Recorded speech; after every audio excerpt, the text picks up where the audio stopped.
show my supplements and stuff while talking about this issue.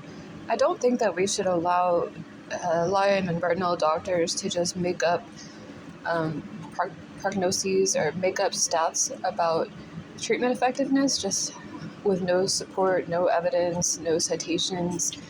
This is a very common thing. Even some of our better doctors, Marty Ross and I think it was Jill Carnahan, put out an article recently being like, 85% of patients, Bartonella patients, get better. And, and within and the Carnahan article was 6 months of herbal or prescription treatment. And then 15% still need, and they just show like a euphemism. They need continued support or something. And it's like, well, it's not showing the reality that a lot of people are slogging away at this for years and still relapsing. And it's just a huge, huge effort for a lot of us. And also it's not showing any nuance about the level of severity of the illness or,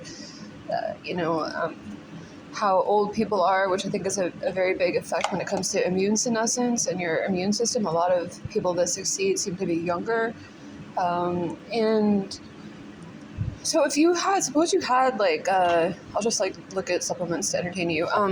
Suppose you had cancer or AIDS, would you tolerate it for doctors to just be like a holistic doctor maybe with an alternative treatment to just be 85% of patients recover in 3 to 6 months and then 15% need continued support?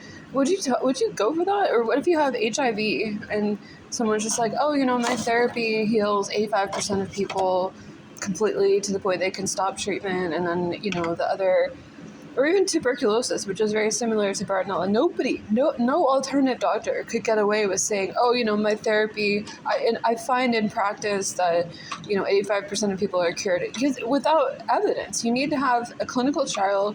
You need to have actual studies, which we don't have really in a lot of cases for Bartonella and Lyme. And we have a few of them, but not a lot, not enough to support a lot of these things these doctors are saying. And so it's like they're trying to act like they have clinical evidence they don't have, and it's for marketing. Because patients ask, well, if I do this, how effective will it be? And in some cases they say, in my experience, which doesn't mean anything because you're not tracking patients.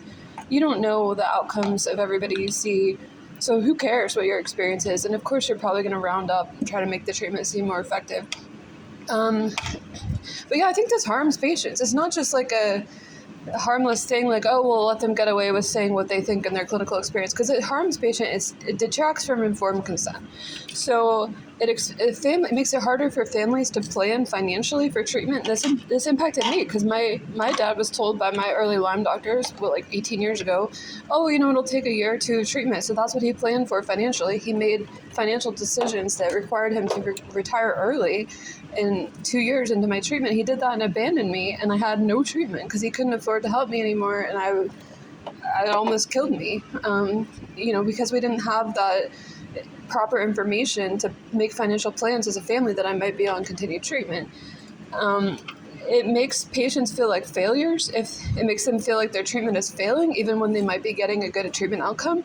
If you've been on treatment for years and you feel good, but you can't stop without relapsing, maybe that's the best you can hope for, and maybe you need to plan for that, or just find a way to tolerate medications long term. And it makes people feel like they're failing. It exposes patients to exploitation when they feel like the treatment has failed, and people are like, well, here, try Primal Trust, or try jaw surgery for cavitations, or try something else because your treatment has failed. Well, maybe the treatment hasn't failed.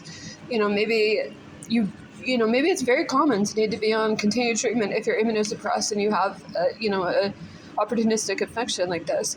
It makes patients too complacent, makes them relax too much. It has no nuance for the stage of the disease. They're just telling everybody this is the response rate. They're not having any nuance for other complicating factors or other infections you have. And yeah, I think we need to tell doctors to cut it out and hold them accountable when they do it.